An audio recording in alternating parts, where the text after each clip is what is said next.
Bismillahirrahmanirrahim. Assalamualaikum warahmatullahi wabarakatuh. Teman-teman, sehat-sehat terus semuanya. Kalau pengen cerita kejadian nyata waktu kemarin di Tanah Suci yang mudah-mudahan kita bisa ambil pelajaran ya. Kita dapat dari guru kami, beliau bercerita tentang kisah nyata. Ada orang Mesir. Orang Mesir ini mimpi didatengin orang, terus dia diminta untuk ajak tetangganya umroh.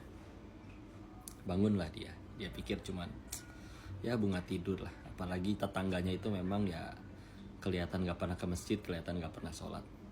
Ya udah, harinya berlalu, tapi masalahnya ternyata besoknya dia tidur lagi, mimpi yang sama, didatengin orang untuk nyuruh atau ngajak tetangganya umroh lagi.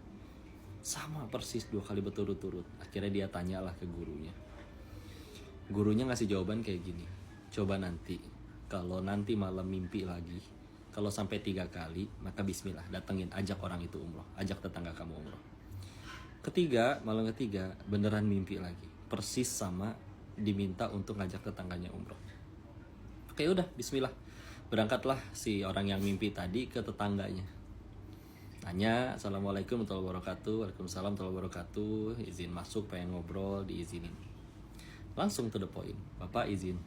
Kalau bahasa kitanya ya, bapak izin, saya pengen ajak bapak pergi umroh. Kaget, hah?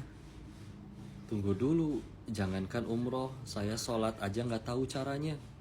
Nanti saya ajarin. Saya bahkan wudhu juga nggak tahu caranya. Iya, nanti saya yang ajarin. Dan izin tolong untuk ikut karena saya sudah memutuskan. Saya yang berangkat ikut nemenin sendiri. Saya bimbing langsung dan juga saya yang biayain semuanya. Tinggal iya ikut berangkat.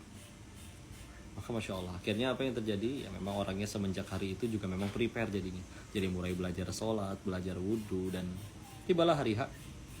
Akhirnya berangkatlah umroh tetangganya itu, Masya Allah. Terus akhirnya begitu nyampe, Allah sentuh hatinya ya. Dan akhirnya dia gak mau ke hotel, pengen langsung mulai untuk ibadah ke Masjidil Haram. Terus ya sudah silakan, nggak mau istirahat dulu, serius. Nggak, saya sudah membiarkan waktu hidup saya bertahun-tahun habis begitu saja, saya pengen langsung ibadah. Udah gitu udah, yang lain ke hotel dulu, naruh barang apa mandi segala macam, dia langsung Masjidil Haram. Lalu setelah selesai pulang. Besoknya izin lagi, pengen berangkat ke Masjidil Haram duluan. Tapi kali ini kau lebih lama, dihubungin juga nggak bisa. Ketika dicari-cari, qadarullah ternyata orang itu ditemukan sedang sujud dalam keadaan sudah wafat, meninggal dalam keadaan sujud di Masjidil Haram. Ya Allah wala quwata illa billah. Maka dimintalah untuk disampaikan kepada pengurus dan diizinkan untuk disolatkan di situ beserta dengan jutaan orang jemaah di Masjidil Haram. Masya Allah. Orang yang mimpi ini masih kayak mikir dan akhirnya penasaran dan akhirnya tanya ke istrinya, apa ini kok bisa-bisanya kejadian kayak begini, meninggal sujud di Masjidil Haram. Masya Allah, husnul khatimah. Maka istrinya cerita, iya memang suami saya sholat enggak sebelum diajak ya, tapi yang saya tahu dia punya hati yang baik. Kami punya tetangga masih satu kompleks, seorang nenek-nenek yang suami saya itu yang wafat itu sudah berjanji untuk membagi setengah gajinya untuk nenek tersebut setiap bulan. Dan yang selalu didoakan oleh nenek tersebut setiap kali diberikan uang oleh suaminya cuman satu, nggak pernah ada doa yang lain, cuman satu. Apa doanya?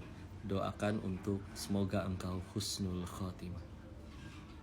Insyaallah. Apa ibrohnya? Masya Allah. 1, kita nggak pernah tahu jalan hidup seseorang. 2, sama sekali jangan remehin kebaikan kita yang manapun. 3, ini juga lebih penting, jangan sama sekali remehin doa dari orang-orang yang kita tolong atau bahkan orang yang kita zolimi. Dan demi Allah, kita tahu ya hadis tentang doa untuk minta husnul khotimah itu, kalau kita minta doa husnul khotimah, ya Allah wafatkan hamba dalam keadaan husnul khotimah, di riwayat hadisnya disebutkan bahwa setan akan berkata, ini manusia cerdas, pintar ini. Karena kalau sudah husnul khotimah ya sudah tuh, bismillah, surga sudah di tangan insya Allah. Maka insya Allah teman-teman, yuklah, nggak ada yang pernah tahu kita hidup seperti apa. Bisa jadi ada yang sudah pergi ke sana tapi hatinya belum terketuk. Tapi kalau Allah sudah mau, Masya Allah, berakhir dengan akhir yang baik, husnul khatimah.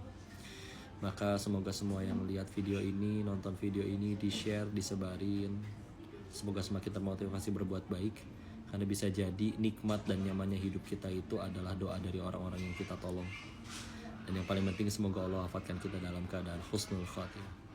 Mudah-mudahan kisah ini bermanfaat. Barakallahu fikum. Silakan di-share jika dirasa bermanfaat. Mohon doakan dan nasihati kokoh ya. Assalamualaikum warahmatullahi wabarakatuh. Barakallahu fikum.